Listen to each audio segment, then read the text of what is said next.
Quite a while back I showed everyone my new Magnum Research 50AE stainless steel Desert Eagle. And at that time I promised everyone that I would have a range review very quickly. But then I kind of forgot about it. I don't know why. I probably saw something shiny or got hungry or horny or something. I'm just not the most focused person. I forget things easily, and I forgot to do the review on the gun.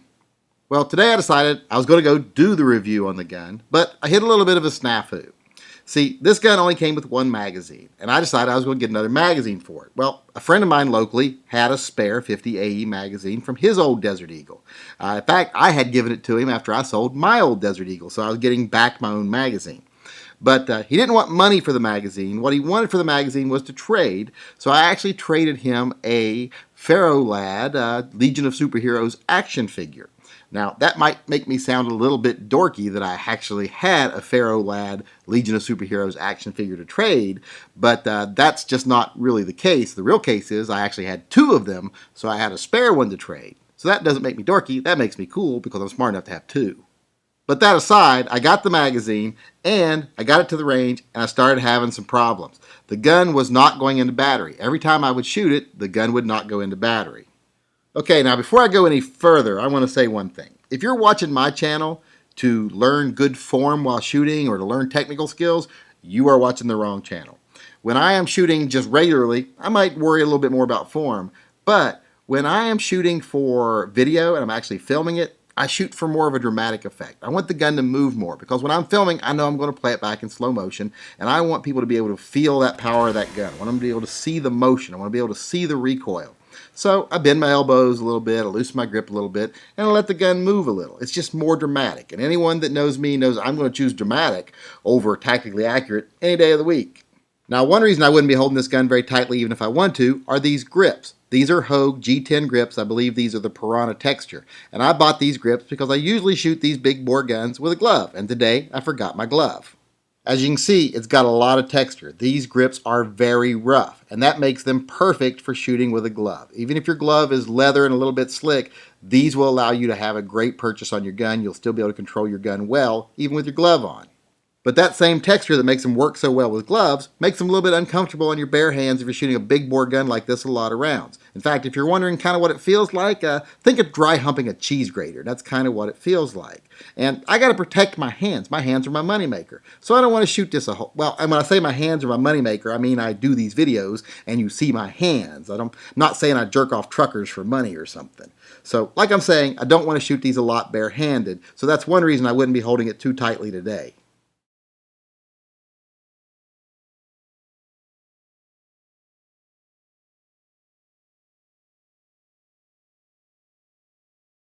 So as I say, when I'm shooting the gun, it's not going back into battery. I'm having to push the slide back forward with my thumb every time I shoot, which is getting a little bit annoying. It's not too bad for the slow motion because I can cut it out when I'm doing the slow motion because I got to cut out everything in between anyway or else it takes too long. But for regular shooting video, you're really going to notice that the gun is not going back into battery and I'm having to shove it forward with my thumb. So my first thought is, well, it's doing that because I'm limp wristing it. Like I said, I'm bending my elbows, loosening my grip some, so I'm letting the gun move a lot, and Desert Eagles are very sensitive to limp wristing. So I'm like, well, I'm just limp wristing it. So let me hold it a little more tightly and see if it does better. But even when I locked my elbows a little bit more and held my grip a little tighter, it still did the same thing. It didn't go into battery. So I'm like, why is it still not going into battery? Now, don't get me wrong, it's going to move some. I'm not shooting cowboy loads out of this thing. This isn't a 44 mag version with cowboy loads in it. I'm shooting, Hornady self-defense ammo through this. I'm shooting a 300 grain bullet that's moving at about 1,500 feet per second out of this gun. So it is a big bullet I'm shooting. So it's going to move some because, I'm kind of a dainty little thing. So I'm not going to hold it perfectly still. But I know I was holding it still enough that it should not be jamming because of limp wristing. But it was, so I thought, well, maybe the gun is just dry. And it was pretty dry, so I thought, well, I'll oil it up a little bit, see if it works a little better. But put some oil on it, didn't help at all, still doing the exact same thing. And then as I'm loading the gun back up, I noticed this magazine is really hard to load. I've had Desert Eagles before, and I've shot this Desert Eagle many times. Haven't had this problem before. I'm having it now. Haven't had a problem loading the magazines before. But this magazine is really hard to load. It's hard to shove the bullets all the way back in and get them seated. Plus, the follower doesn't want to move real easily. And then I noticed once the bullets are seated, it's almost impossible to get them out. There's like a little catch where I got to push as hard as I can to get it over that little catch. Once I move them forward like a millimeter or two, they're past the catch and they come out easily. But once they're all the way seated back, they don't want to move. So I think to myself, well, that's got to be the problem. That's what's happening. The bullets don't want to come out of the magazine. The slide is hitting those bullets. It's getting a lot of resistance. It's taking a lot of the inertia off the slide, and it's not slamming all the way home, not going into battery. So I decide I will loosen the top bullet just that 1 millimeter or two forward on each magazine and then put it in and fire it. And once I did that, the gun fired perfectly. It went back into battery. But I have to take the magazine out each time, loosen the top bullet, and then fire it. Then it works perfectly. Even when I'm limp wristing it, it goes right back into battery once I loosen that top bullet. So it turns out the problem was a magazine issue. So it's not really fair to do a range review of the gun when it had a magazine issue today. Now, I could tell you how accurate it was because I still was shooting it. It was very accurate, actually. The gun is surprisingly accurate. And I could show you if I hadn't forgotten the target. But like I say, I get distracted easily. And I forgot the target and left it there. So when I got home from the range, I took this magazine apart, cleaned it real good. The follower is not catching now like it was. And I took a pair of pliers and spread these apart just ever so slightly at the back. And now a round actually goes in easily and pops out easily.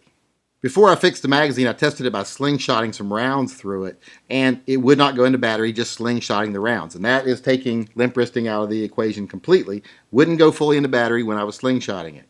After I fixed the magazine, every time it went into battery when I slingshotted it. And slingshotting it is just pulling the slide back and letting it go, letting it chamber around. So after I did that, I took this back to the range first thing this morning, and now it's working perfectly. Now, I didn't have a cameraman today because the state has declared that it is more important that my son actually get an education than he be an indentured servant and serve as my cameraman when I go to the range. I may not agree with that, but I got to follow the law, so I didn't have a cameraman today, but it functioned perfectly. So I guess I'll have to redo a video for this gun for a really fair range review. But, if you're going to ask me, am I going to trust my life to this gun? Probably not. Desert Eagles aren't known for being the most reliable gun in the world. They're kind of a novelty. They are gigantic. If you need a big job done, this gun will do it. And like I say, it is being accurate now. And I would trust it with the magazine it first came with, and I would probably trust it with the new magazine now that I fixed it once I put a few more hundred rounds through it. But like I said, this is not the gun I'm going to use to defend myself. In fact, I'm not going to use this gun for much anything other than fun, because let's face it, if I came home tomorrow and there was a bear on my front yard, or maybe a moose that I owed money to, I wouldn't grab this. I'd grab my 45-70 lever gun, or at the very least my 44 Magnum Mare's Leg. But in the end, I guess I'm just going to say, if you're someone that can afford it and you want one of the most fun guns you could ever possibly shoot, you should have a Desert Eagle. They are an awesome gun. They are so much fun. But as far as trusting your life to it, it's just a little bit too big to carry. And like I say, if I needed something this big, there's other things I would go get first. So I guess it doesn't really matter if it's the most reliable gun in the world. That's not what it's made for. It's made to be fun. And fun is something this gun definitely is.